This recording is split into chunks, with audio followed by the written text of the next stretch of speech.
오늘 말씀은 마태복음 8장 23절부터 27절 말씀이 되겠습니다. 제가 봉독해 드립니다. 배에 오르심에 제자들이 따랐더니 바다에 큰 놀이 일어나 배가 물결에 덮이게 되었으되 예수께서는 주무시는지라. 그 제자들이 나와 깨우며 이르되 주여 구원하소서, 우리가 죽겠나이다.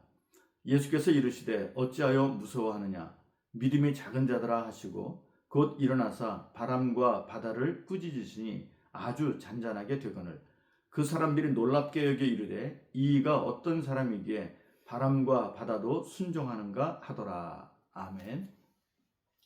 오늘 말씀의 제목은 환경 위에 서는 믿음입니다.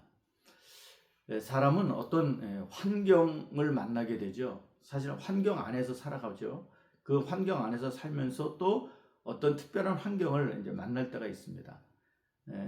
좋은 환경에서 태어나서 자라는 사람이 있는가 하면 매우 어렵고 힘든 또는 나쁜 환경에서 태어나 자라나는 사람도 있습니다.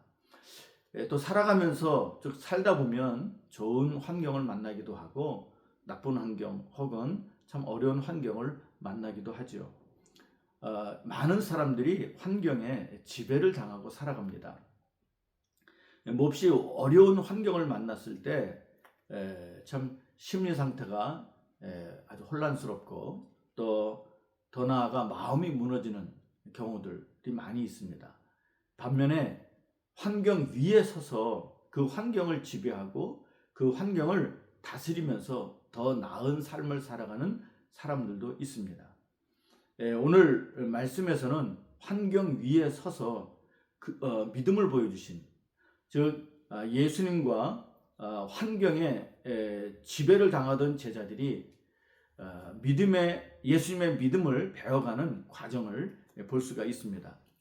오늘 사건이 지상에서 일어난 사건이 아니고요, 호수 한가운데 떠 있는 배 안에서 일어난 일이라는 것을 좀 주목해 볼 필요가 있습니다. 여러분 함께 상상해 보시겠습니다. 예수님께서 제자들과 함께 여러 사역을 하셨죠. 나병 환자를 고치셨습니다. 백부장의 하인을 말씀으로만 고쳐주시기도 했고요. 그리고 성경에서는 많은 사람들을 고쳐주셨다라고 기록하고 있습니다. 그러다 보니까 아마 예수님이 많이 힘드셨을 거예요. 아주 기진백질한 상태에서 배를 타고 건너편 마을로 향하고 있었습니다. 이 시간이 예수님께는 정말 쉬는 시간이었습니다. 그래서 배 안에서 주무시고 계셨습니다. 제자들은 아마도 예수님이 일으키신 기적들을 놓고 여러 이야기들을 나누었을 것입니다.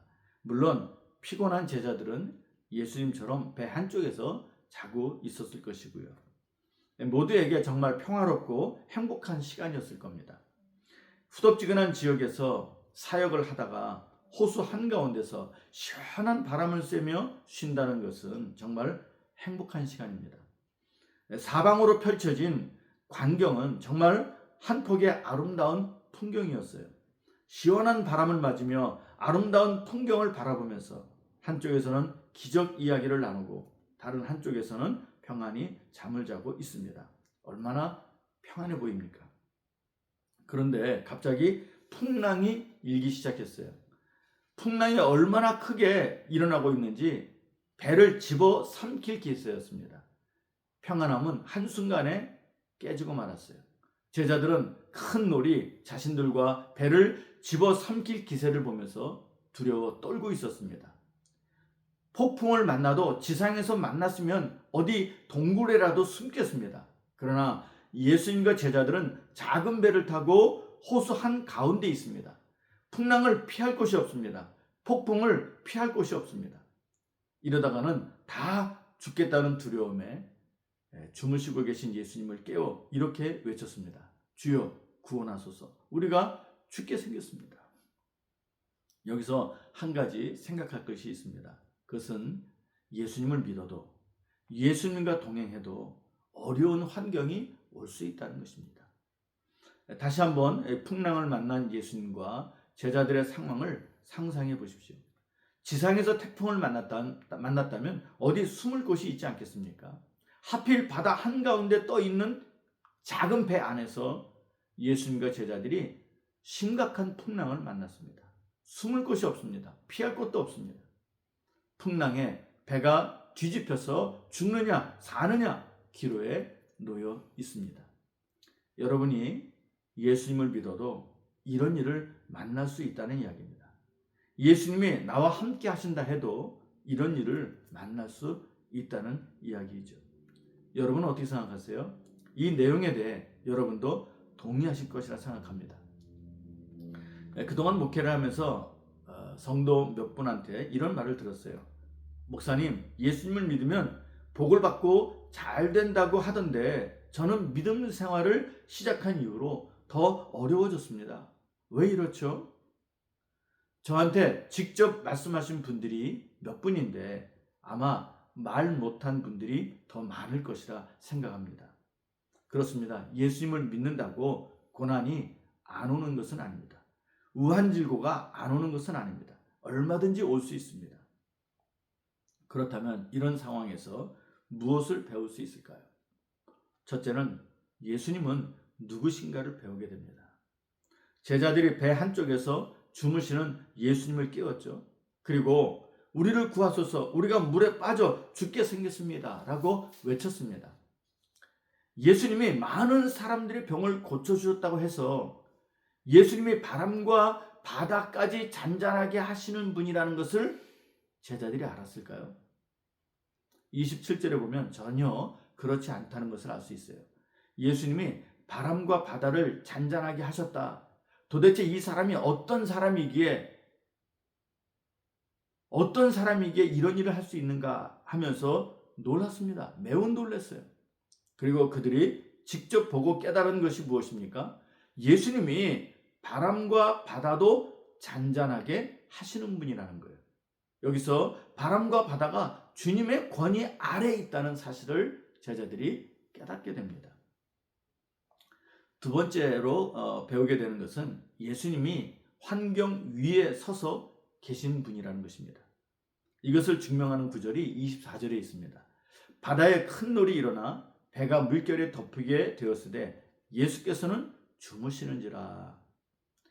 배가 파도에 침몰할 정도의 풍랑을 만나게 되면 누가 깨우지 않아도 일어나게 마련입니다. 어떻게 잠을 잘 수 있겠습니까? 놀래서 일어나야죠. 그런데 예수님은 여전히 주무시고 계셨어요. 이것은 주님께서 절대적인 평안함 안에 있으셨다는 것을 증명하는 구절입니다. 좀 더 명확하게 말씀을 드리면 예수님께서 풍랑으로 배가 뒤집힐 상황 위에 서서 계신 분이라는 것이에요. 예수님께서 풍랑 위에 서 계신다는 겁니다. 그래서 절대적인 평안함을 갖고 계셨던 겁니다. 여러분 생각해 보세요. 어떻게 생사를 넘나드는 순간에 잠을 잘 수 있을까요? 이것은 절대적인 평안함을 갖지 않고는 불가능합니다. 절대적인 평안함은 어떤 환경일지라도 그 환경 위에 서 있어야만 가능할 것이에요. 예수님이 바로 그 위치에 계셨던 겁니다. 반면에 제자들은 어떤 행동을 했습니까? 거친 파도에 배가 침몰 직전에 있으니까 두려웠습니다. 이렇게 다 죽는구나 하고 두려워 떨었어요. 이런 제자들을 보면서 느끼는 것은 그들은 환경 아래에 있다는 거예요. 환경에 지배를 당하고 있다는 거예요. 환경에 완전히 눌려 있다는 것이에요. 여러분과 제가 그런 상황에 있었다면 어떤 행동을 했을 것 같습니까? 예수님처럼 배 안에서 자고 있었을까요? 아니면 제자들처럼 큰 파도에 매몰되어 죽을 것 같아서 살려달라고 난리를 쳤을까요? 우리는 예수님처럼 환경 위에 서 있는 사람이 되어야 하겠습니다. 세 번째로 배우게 되는 것은 예수님의 믿음입니다. 예수님은 제자들의 믿음이 작다고 책망하셨어요. 26절에 있습니다. 예수께서 이르시되 어찌하여 무서워하느냐 믿음이 작은 자들아 하시고 곧 일어나사 바람과 바다를 꾸짖으시니 아주 잔잔하게 되거늘. 예수님이 바람과 바다를 향해 잔잔해져라 하고 선포하실 수 있었던 것은 예수님의 믿음을 보여주는 선포였습니다. 반면에 죽을 상황에 놓인 제자들이 두려워하며 살려달라고 난리를 친 것은 믿음이 작아서 그렇다고 하셨습니다. 믿음이 없으면 어려운 환경을 만났을 때 두렵습니다. 그리고 그것을 잔잔하게 선포할 수도 없습니다. 반면에 믿음이 있으면 바람과 바다를 향해 잔잔해져라 하고 선포할 수 있습니다. 우리의 믿음이 어느 정도인지 증명이 되는 순간이 있는 것 같습니다. 제자들의 경우를 보면 그들이 환경에 압도당했을 때 그들의 믿음이 작다는 것이 증명이 되었습니다. 이처럼 우리도 어떤 환경, 좋지 않은 환경에 압도당했을 때 나의 믿음이 증명이 되는 것 같습니다. 풍랑 위에 서 계신 예수님의 믿음은 절대 믿음이며 견고한 믿음이라 할 수 있습니다. 제자들에게 필요한 것이 바로 이 믿음이었습니다. 환경에 굴하는 작은 믿음이 아니라 환경 위에 서는 견고한 믿음, 절대 믿음이 필요했던 것입니다. 그래서 예수님은 이 믿음을 가르쳐 주신 것입니다. 그러면 왜 예수님은 제자들에게 당신과 똑같은 믿음을 갖기 원하셨을까요? 그것은 앞으로 믿음이 환경을 다스리는 때가 올 것이기 때문입니다. 예수님이 십자가에서 죽으신 후에는 제자들이 그분의 사명을 감당해야 했습니다. 그런데 제자들의 앞날이 꽃길만은 아니었어요. 절대로 꽃길은 아니었습니다. 고난과 환난과 핍박과 순교가 기다리고 있었습니다. 이렇게 폭풍보다 더 무서운 일들이 기다리고 있는데 풍랑조차 다스리지 못하는 작은 믿음으로는 사명을 감당할 수 없습니다.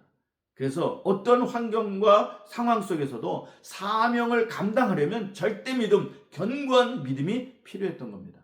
예수님은 이런 상황들을 아셨기 때문에 제자들에게 당신과 같은 믿음을 갖도록 가르쳐 주신 겁니다. 이것은 우리에게 동일하게 적용이 될 것이라 생각합니다. 땅콩의 아버지라고 할 수 있는 사람이 있어요. 이 사람은 조지 워싱턴 카버라는 사람입니다. 카버는 미국의 남북 전쟁이 끝나기 직전에 태어났습니다. 그것도 노예의 아들, 흑인 노예의 아들로 태어났습니다. 태어난 지 얼마 안 되어서는 납치를 당했다가 겨우 구조를 당했어요. 그리고 그가 어렸을 때에 부모님이 일찍 돌아가셔서 매우 고달픈 삶을 살았습니다.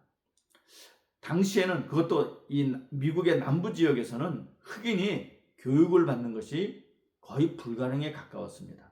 그럼에도 그는 하나님이 나에게 주신 지혜로 만물을 배워야 되겠다 하는 일념으로 하나님께 기도를 드리며 공부를 해서 흑인 최초로 농학 석사를 받게 됩니다.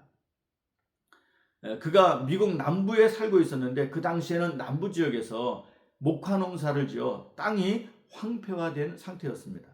그래서 사람들은 먹고 살기가 매우 어려웠어요.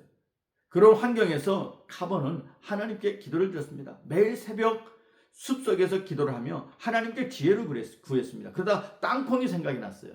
땅콩이. 그래서 그는 이렇게 기도를 합니다. 하나님, 이 작은 땅콩 하나에 어떤 비밀을 담아두셨나요? 하나님, 저에게 알려주세요.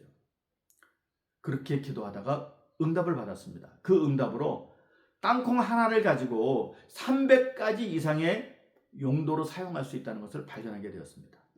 그래서 그는 땅콩 식용유를 만들고 땅콩 비누, 또 땅콩 잉크, 땅콩으로 만든 염료를 만들었습니다. 이렇게 땅콩 하나를 가지고 무려 300가지 이상의 용도로 사용할 수 있는 것들을 찾아낸 것입니다. 그리고 고구마로도요, 무려 100가지 이상의 용도로 쓸 수 있는 것을 찾아냈습니다. 그리고 모두 제품으로 개발하였습니다. 그 덕분에 가난했던 남부 농부들은 경제적인 자립을 할 수 있게 되었고요. 카버는 땅콩만으로 300가지 이상의 특허를 내서 억만장자가 될 수 있었지만 그는 하나님의 공짜로 주신 지혜를 팔 수 없다며 누구나 그의 발명을 사용할 수 있게 해주었습니다. 특허를 포기한 겁니다. 그리고 발명왕 에디슨이 그에게 연봉을 줄 테니 자기 연구실에 와서 함께 일하자고 했지만 이 또한 거절하고 그가 몸담고 있었던 터스키기 대학에서 교수로서 학생들을 가르쳤습니다.